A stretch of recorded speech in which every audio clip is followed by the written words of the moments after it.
Hey guys, and welcome back to the channel. So today we're actually going to be doing a little bit more like a little miscellaneous stuff. So what I'm going to be doing is actually installing a alarm onto the car. You got to protect your investment. This will just slow down thieves. I mean, it's not like I'm going to be parking the car anywhere anyways, but it's better to have one than not to have one. Plus, you get the bonus of power door locks. Let me show you the alarm that I'm going to be installing. All right, guys. So I'm going to be installing the Compustar CS697A. Got this off eBay. It doesn't come with too much, the typical instruction manuals or anything. So I'm going to be relying fully on the brain and I guess whatever this comes with. So I'm not going to go through the whole install of what it entails. Essentially, what you will do is get a wiring diagram. I went on the12volt.com. They have all the wiring diagrams for like every single vehicle on there.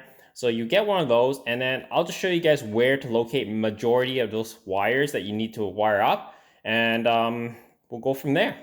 All right, guys, so this is the wire diagram that I got off of the 12 volt. The alarm's fully wired now, but I'll show you guys some of the wiring and where to locate them in a bit. This here is basically how you would wire up your power door locks.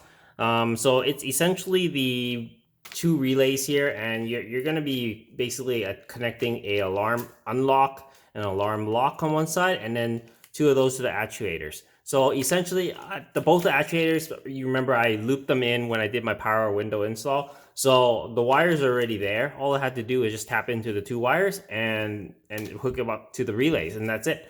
So basically, that's the wiring diagram. You get this off of the 12 volt as well.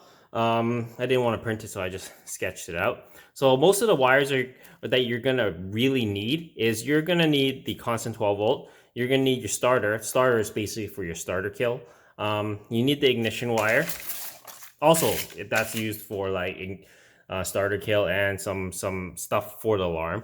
You don't need the accessory. That's not something we wired up. Most of these you don't need. You do need the parking lamp one.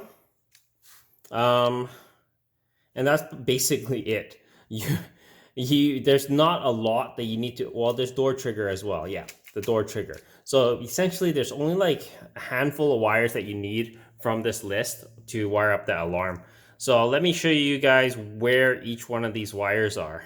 First things first, guys. I told you guys I was going to be in one of the previous videos that I'm going to be wiring up a siren. This was actually from the original owner. He already had it in here. I pulled it off because I honestly don't like having the siren bolted here. I would have hit it somewhere else, but he had holes already drilled for it and everything, so I kept it in the same location, ran the wires through into the car from the wire harness plug over here so that it's all factory. I didn't cut into the AC plug like most people do. You can, that loops you right into the inside of the car as well, but I decided to do it through the other grommet next to it where all the wires are.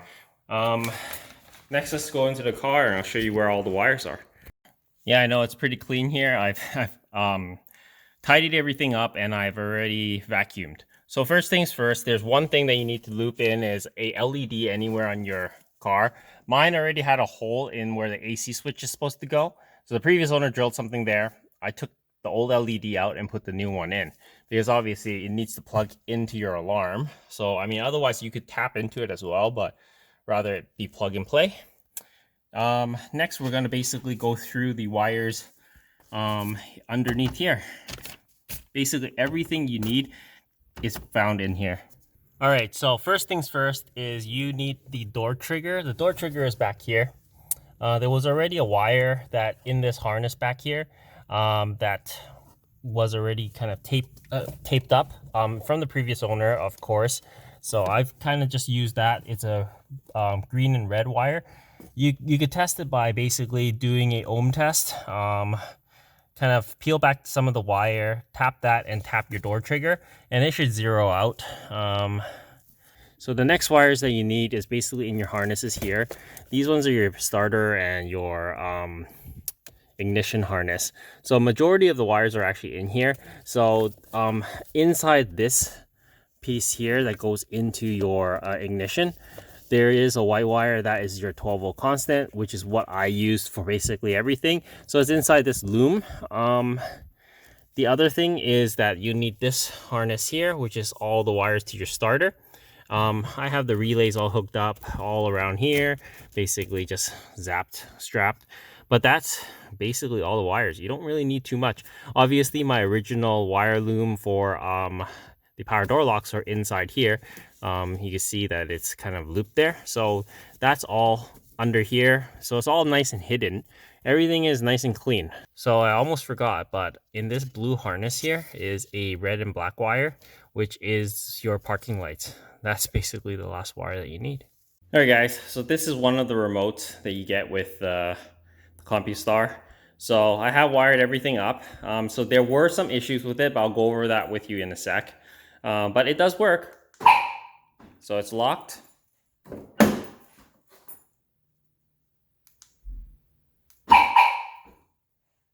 And unlocked. So power door locks. That's the main thing that I really needed. Obviously starter kill and all that stuff is pretty cool. All right, guys, so there were some issues with this alarm. First things first is the parking lights do not work. It's because our cars require a positive input, but the alarm only puts out a negative input for the parking lights. And one way to fix that is you use a relay and you turn it into a positive. Unfortunately, the negative output is not strong enough to even activate the relay. I tried other wires like the horn wire and all that stuff, wouldn't activate properly. There's a way to basically use the siren wire as a double back, so it's a siren and the parking lights. So you wire a relay to that, and usually it's supposed to work. Unfortunately, alarm again does not put out enough power. So what happens is if you wire it up that way, neither work. Parking lights or siren doesn't work. But if you wired it to just parking lights will work. Or if you wired it just to siren will work.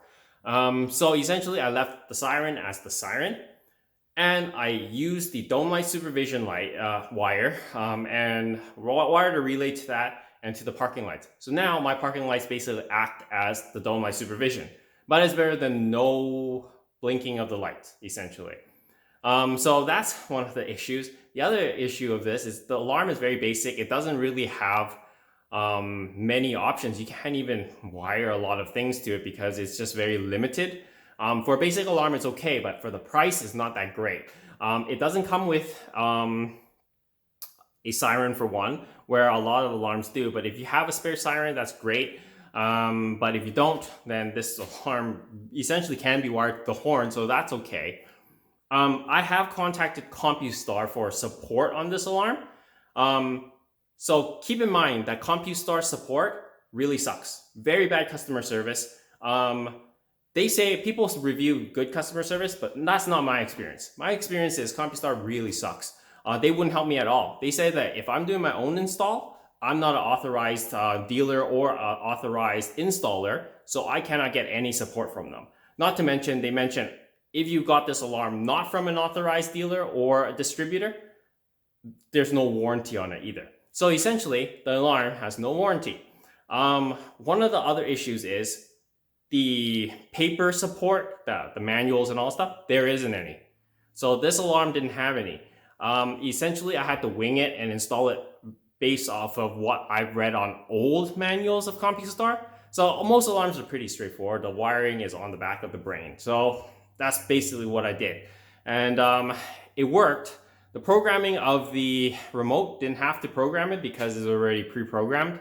But as far as this alarm goes, I would not get it. I would not recommend it. I personally used to love Compustar because I always found their products great and their support used to be great. But it's gone downhill since over the years. And I personally would not buy a Compustar product again because Compustar is just ridiculous. They declined all support from me. I contacted many of their channels and they just basically kept dicking me around saying that you're not authorized and we're not going to help you.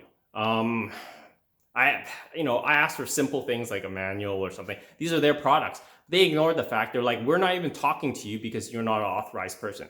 So yeah, essentially that's what it is. I got the alarm to work, but not 100% happy with it. I'd rather go for another alarm with better support, to be honest. But then again, you gotta keep in mind, all alarms, if you install it yourself, you void the lifetime warranty. So just keep that in mind. The only way to get lifetime warranty is if it's installed and sold to you by an authorized distributor, and that's all alarm systems. Anyways, guys, I hope you enjoyed this video. I'm just gonna go and clean the engine bay of the car now and maybe clean the interior and put in my floor mats, because now I don't have to take the interior apart again. The alarm's installed, everything's tucked in, everything should be good.